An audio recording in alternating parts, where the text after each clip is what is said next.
Oda introduces two new members of the Holy Knights. The Elbaf arc of One Piece has been a spectacular hit among fans so far, and it is already quite clear that this arc has a good shout for being the very best in One Piece to date. With each passing chapter, Elbaf gets better, and given that a lot of exciting stuff surrounding Loki and the others is yet to be shown to the fans, this arc can only get better. With a conclusive narrative now being set in Elbaf, it is only a matter of time before some exciting villains show up. Previously, Oda introduced fans to two members of the Holy Knights, both of whom were going to recruit Loki for the position of Holy Knights. However, things changed dramatically with time, and now, Oda has introduced two new members of the Holy Knights in his story. One Piece is only going to get more exciting from here onwards as these two characters start playing a significant role as villains of the arc. The plan of the Holy Knights in Elbaf. The Holy Knights want to bring Elbaf to heel. The plan is to take children to Marihoa. The Holy Knights are, quite easily, some of the most intriguing characters in One Piece. Although they were suddenly introduced in the final saga, it just goes to show that they were always being saved for the last stretch of the story and weren't supposed to be introduced earlier. With the final saga of One Piece well and truly underway, it is no surprise to know that the Holy Knights are going to be playing an important role. They need to be beaten one by one, and it seems that Elbaf is the arc where One Piece will see their likes fall for the very first time. The involvement of the Holy Knights in Elbaf was made evident around One Piece chapter 1140. It was around here that Oda made it clear to the fans that the Holy Knights would be deeply involved in the plot, in one way or another.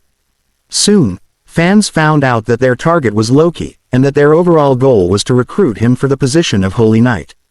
Of course, even this had an ulterior motive. The goal here was to lay claim to Elbaf completely, and to do that, they need the new king of Elbaf at their side. By installing a Holy Knight as the king of Elbaf, the country would, naturally, be under the control of the world government, be it through proxy or directly. But, Loki denied their request, which meant that they started looking for alternatives. The world government shall bring Elbaf to heel, no matter what, Shamrock Figureland.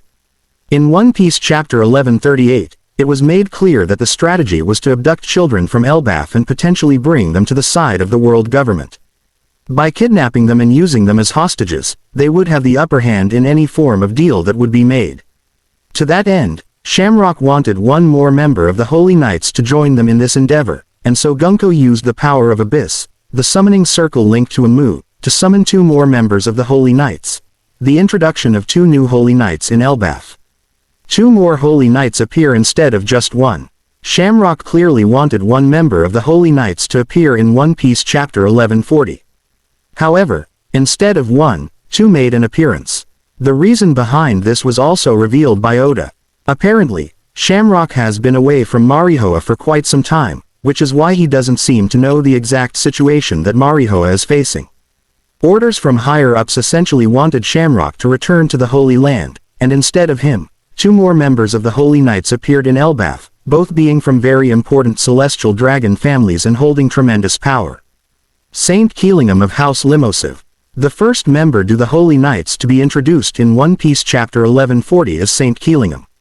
This man belongs to House Limosiv, which is a new royal family of the founding 20. Limosiv appears to be incredibly powerful, and this is evident from his powers, which are those of the Kirin. For those who don't know, Kirin is a mythological creature who is known to be a sort of giraffe dragon chimera. This creature is considered to be extremely powerful, meaning whoever wields this ability will most definitely be on a completely different level from normal zone users.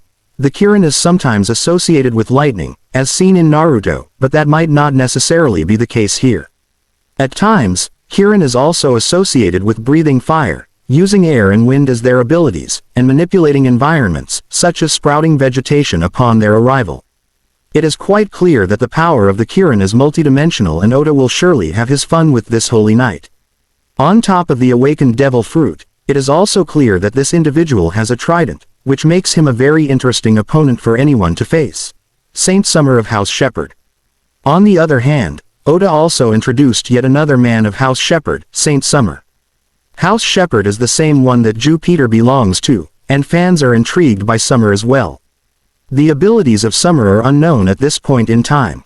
He hasn't shown anything, unlike Keelingham. But, Fans know that he had a sword with a thorny hilt and that he is most certainly going to be very strong. He should be comparable to Killingham in terms of power, and both of them should be strong enough to compete with the admirals. The hunting game at Elbaf begin. The main event is about to start. One Piece Chapter 1140 has only kickstarted a much bigger event, as the arrival of Killingham and Summer has now forced the beginning of a very exciting game.